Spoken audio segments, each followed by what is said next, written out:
akan menjelaskan tentang training data saya tentang masker, yaitu identifikasi masker, apakah orang tersebut memakai masker atau tidak. Ini kita pertama import TensorFlow untuk menjalankan CNN. Lalu kita import eh, semua library yang dibutuhkan dalam CNN tersebut.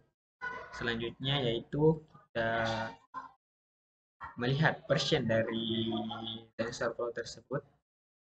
Lalu kita mount artinya kita menghubungkan content drive dengan collab kita. Nah, di sini ada di sini bidang content collab, ini ada drive. Drive ini ada my drive. Nah, ini adalah file-file yang ada dalam Google Drive kita. Selanjutnya yaitu kita unzip datasheet yang kita telah dapatkan. Nah, di sini saya mendapat datasheet dari kaggle.com. Sini saya unzip dari konten my drive, baru masker.zip saya unzip. Nah, ini adalah hasil unzipnya. Beberapa gambar. Selanjutnya kita membuat sebuah directory namanya masker dan datasheet. Nah, baru kita import maskernya. Apakah di sini di dalam masker dan datasheet ini ada dua folder. Yang pertama itu folder with mask dan without mask, artinya yang memakai masker dan tidak memakai masker. Dan untuk train datanya, nearest scale-nya, scale artinya membuat data baru atau memperkecil ukuran datanya. Rotation range di sudutnya, ini horizontal flip artinya kalau gambarnya dibolak-balik. Untuk share range ini sudut kalau tidak salah ini sudut. Untuk fill modenya nearest dan validation splitnya 0,4, artinya kita dari 100% data kita menggunakan 40% sebagai validation split atau validasi. Selanjutnya itu trend generatornya. Untuk trend generator target saya 150 pixel. Sini kita isi binary karena kita cuma punya 2 kelas. Kalau kita punya 3 kelas, kita memakai categorical. Validation juga seperti itu. Maka dihasilkan 280 image untuk training dan 520 untuk validation. Lalu kita membuat model menggunakan convolution 2 dimensi, yang dimana convolution ini adalah proses dari CNN-nya tersebut. Ada max pooling, division value yang mana input shape-nya 150 pixel, 150 pixel, dan 3 ini untuk warnanya RGB, red, green, blue. Lalu ini kita ganti segment untuk 2 kelas. Kalau 3 kelas kita pakai softmax. Nah, sini juga kita model compile binary entropy, di measure akurasi, menampilkan akurasinya. Model fetch kita generate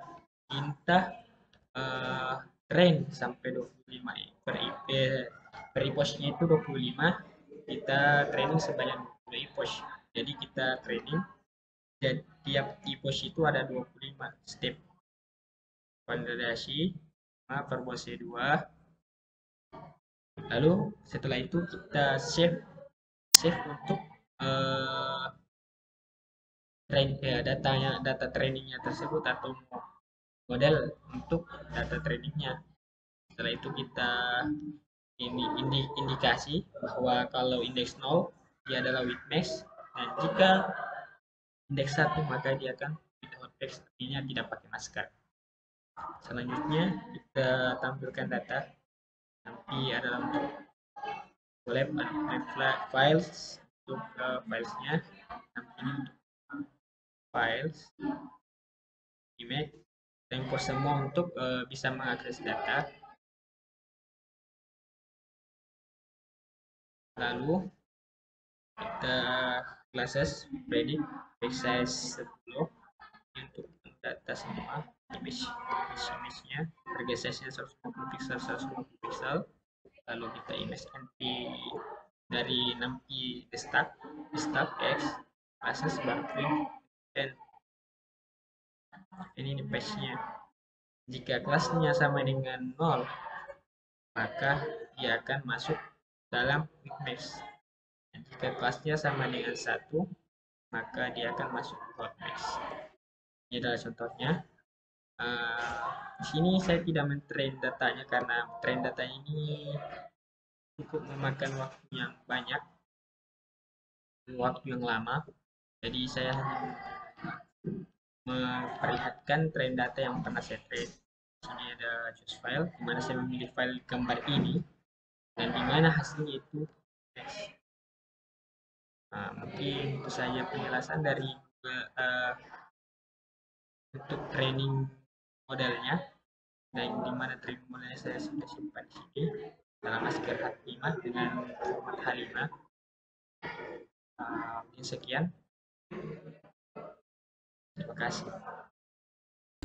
Pada kesempatan kali ini saya akan menjelaskan pada bagian file aplikasi Python, dan dimana pada bagian aplikasi ini termasuk beberapa program di dalamnya, yaitu merupakan program dalam melakukan flash atau melakukan import flash. Kemudian kita TensorFlow kita gunakan sebagai model import load modelnya.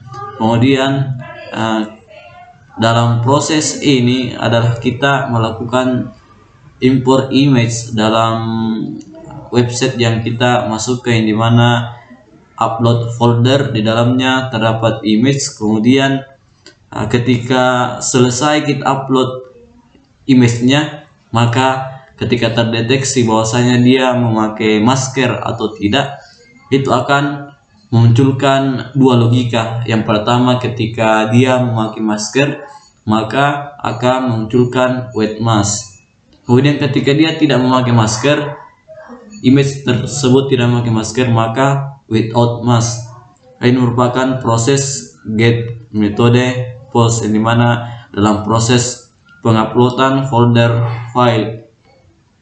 Dalam proses penguploadan folder file ini akan muncul pada bagian template indeksnya atau tampilan yang kita buat.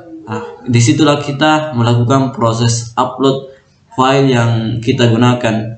Kemudian setelah itu ada output yang kita gunakan dengan target size, yaitu 150,150. Kemudian dengan predikat bit np-round dengan modul predikat image array.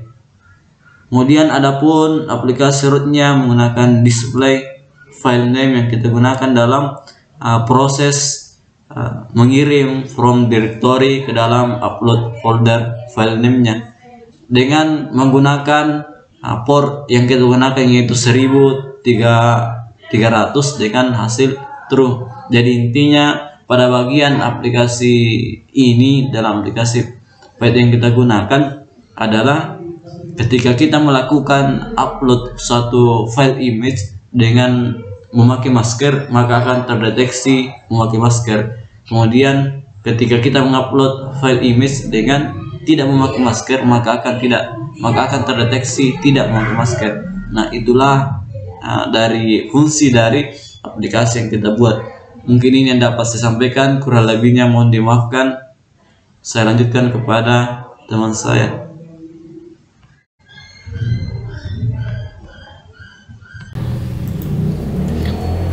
Baik, selanjutnya yang akan saya jelaskan adalah pada bagian indeks HTML.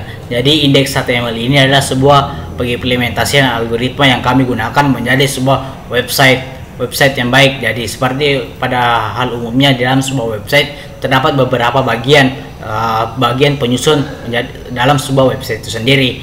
Di dalam berekstensi HTML. Yang pertama terdapat bagian head, yang dimana head ini terdapat meta dan link yang digunakan untuk terhubung ke dalam website HTML yang kita gunakan. Dan selanjutnya adalah body. Body ini merupakan bagian inti dari sebuah website.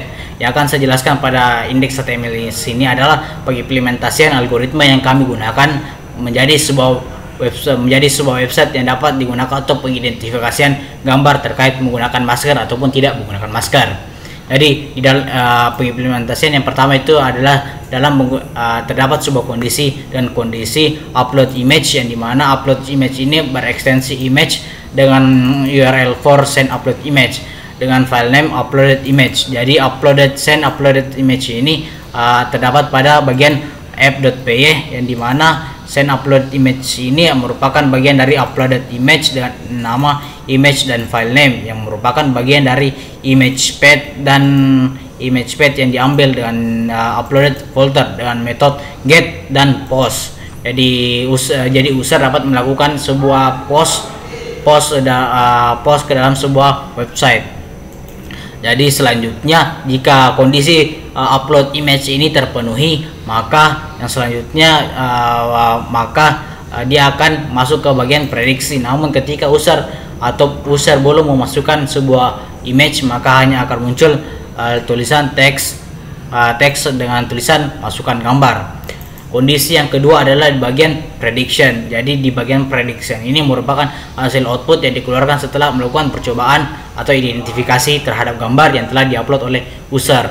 Jadi di bagian prediction ini telah terdapat juga pada penjelasan sebelumnya di bagian app.python. Jadi di bagian prediction merupakan bagian dari get output dari image path yang telah user upload, yang dimana image path ini telah dilakukan identifikasi gambar. Di dalam prediction ini telah dilakukan identifikasi gambar apakah dia menggunakan masker atau tidak. Itu tadi hasil dari penjelasan terkait dengan pengimplementasian algoritma yang kami gunakan menjadi sebuah website. Untuk selanjutnya kita dapat melakukan testing kepada website yang digunakan. Jadi untuk melakukan testing kita perlu masuk ke dalam folder di mana app.py itu berada, lalu masuk ke dalam cmd dan mengetikkan python app.py. Kita tunggu proses app.py ini berjalan hingga output yang akan dikeluarkan di bagian app ini merupakan sebuah link, yang dimana link itu akan kita gunakan untuk mengakses website yang kita telah buat tadi. Jadi kita tunggu beberapa saat. Jadi pada tampilan telah muncul sebuah link IP dengan IP 127.00.1.1.1300. Jadi kita copy link yang ini lalu kita pastekan di dalam browser untuk membuka website. Kita tunggu, dan seperti yang dilihat pada tampilan website yang akan kami gunakan adalah seperti ini. Jadi dalam kondisi si user tidak mau masukkan gambar, hanya akan muncul teks masukkan gambar seperti yang saya jelaskan sebelumnya. Jadi kita akan mencoba melakukan testing. Yang pertama kita lakukan adalah mengupload sebuah image dengan menggunakan masker. Jadi kita akan mengupload image, kita tunggu proses memasukkannya hingga selesai. Jika selesai, dia akan muncul tulisan keterangan bahwa image telah berhasil dimasukkan. Lalu kita lakukan identifikasi gambar terkait dengan gambar yang telah kita masukkan. Jadi setelah beberapa saat maka hasil identifikasi gambar yang telah dimasukkan telah mengeluarkan hasil prediksi yang dengan hasil with marks, yang berarti testing yang pertama kita jalankan itu telah berhasil karena gambar yang kita masukkan dengan output atau hasil prediksi yang dikeluarkan oleh website telah berhasil dan sesuai dengan yang diharapkan, yaitu menggunakan masker. Selanjutnya kita akan mencoba testing yang kedua, yaitu dengan cara mengupload sebuah gambar tanpa menggunakan masker. Jadi setelah telah terupload, lalu kita lakukan identifikasi gambar. Kita tunggu untuk beberapa saat, dan setelah itu gambar keluar dengan hasil identifikasi gambar without masker, yang berarti tidak menggunakan masker, sesuai dengan gambar bahwa pada gambar yang user upload itu tidak menggunakan masker. Jadi itu tadi identifikasi masker yang kami gunakan menggunakan algoritma yang kami gunakan, dan testing yang kami lakukan itu berhasil. Jadi itu tadi implementasi algoritma yang kami gunakan ke dalam bentuk website. Lebih dan kurangnya mohon dimaafkan. Sekian dan terima kasih. Assalamualaikum warahmatullahi wabarakatuh.